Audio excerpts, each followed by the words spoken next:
Hello and welcome to another modelling video. This is Alan from the McConaughey at YouTube with another model build. The 1144 Mobile BuCUE by Bandai, No Grade SEED line, released in 2003. Standard multiple production runs, retailed for 400 yen and currently discontinued. A budget low articulation single colour piece, injection moulded in polystyrene with some poly caps for articulation.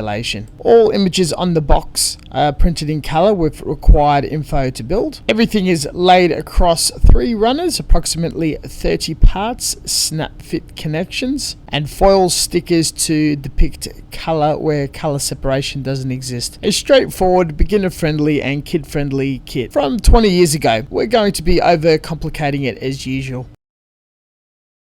I'm going to be building this with traditional model building methods and tools, including the 2-cut method with plastic nippers, cutting down and sanding any nubs, and gluing all components with plastic cement. The intent is to paint, maybe modify and remove any seams and imperfections, fusing all the parts together. Seams will be covered in Mr. Dissolved Putty applied by a micro Q-tip, allowed 24 hours to dry and cure, and sanded with a range of sandpaper from 300 to 1000 grit. I was attracted to this kit due to its low price, brilliant sculpt, and throwback to vintage kits from the 80s and 90s. Each component is cut in half and sandwiched. Points such as elbows and knees are not articulated and the tank tracks don't move. It is possible to finish the kit by snapping everything together, plastering the stickers and using a Gundam marker or extra paint for better effect. However, the panels are quite deep and there is some charming and interesting detail, contours and chamfers. If anything, the detail looks charming and fun to paint and is pretty accurate to the source material. The polycap joints are just enough to settle the feet in a natural standing position, but it cannot crouch or go into tank mode. The panels are quite shallow and I chose to engrave them deeper with a tungsten scribe. Much like an older sci-fi or military glue together kit, I reckon it would be quite fun to hand paint all of these parts. After all the tool sanding and manual handwork, it was finally assembled in several minutes, as the kit should have been built in that time. Lots of play value and gimmicks. Looks absolutely fantastic from a scale modeler's point of view, but for a more Gunpla central snap experience, a high grade with extra versions is available.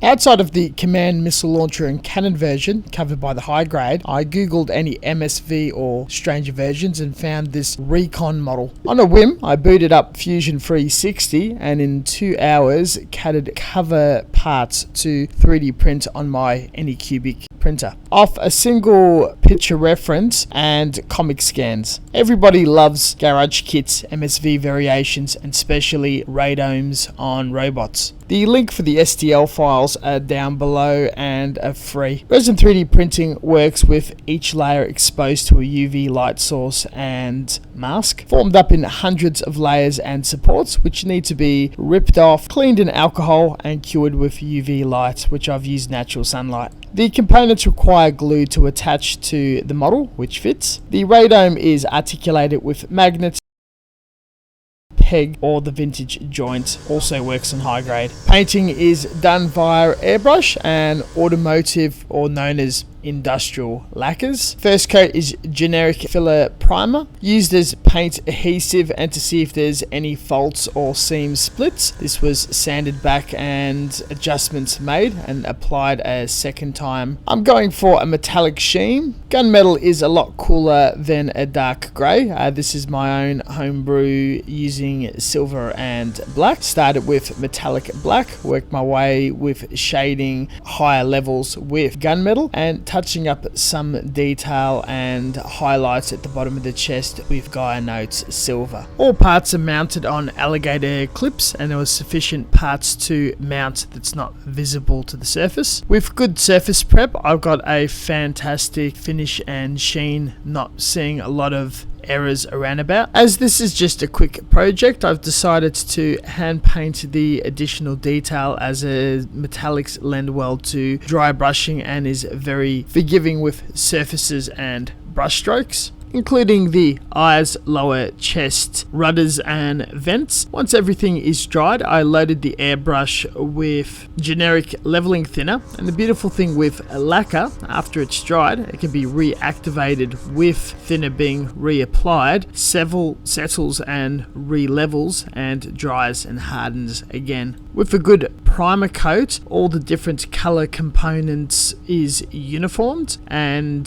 the 3D printer layer lines is practically invisible. This was allowed 24 hours to dry and fully chemically harden and ready for weathering. I performed the sludge wash with Tamiya accent color, thinned further down with gum turpentine, very slow drying and highly viscous. Left a dark shadow deposit in all the recesses and lines. That was also allowed 24 hours to dry and chemically harden with the final layer of floor polish. Long life in Australia, or pledge one go or future floor overseas, cut with methylated spirits. Overseas straight out of the bottle, and given 3 coats for a very deep wet look, metallic sheen and finish. Due to its slow nature, I allowed it a good several days to chemically harden and form up before handling to prevent fingerprints, and did its final assembly. Look over and sent to the photo booth. Another 15-minute to 2-hour project, sending me back 6 months to almost a year, but all the effort and results has most definitely been worthwhile. Mostly sitting assembled for a very long time until I got around to drafting the parts and filling the 3D printer to produce the parts and painting at a much later date. Due to the cheap price, I bought a couple way back in the day with intent for a few customs or variations. This one fell into my lap for almost nothing and had the urge to build it. I could see all the criticisms and general dislike from the snapping and toy collecting side of the community. It is overly simplistic, but its original intent was for children and quick register front of house sales. There are other model alternatives to this mobile suit, but it's just so much fun, low risk, most important, cheap, and even not in production, still very easy to find. The quad pedal nature is a fantastic base for customs such as cheap Zoids or even a Digimon. In conclusion, I'm very happy how this turned out and my efforts with it. Thank you very much for watching, and as always, until next time, stay tuned for further content, and we'll catch you guys later. See ya!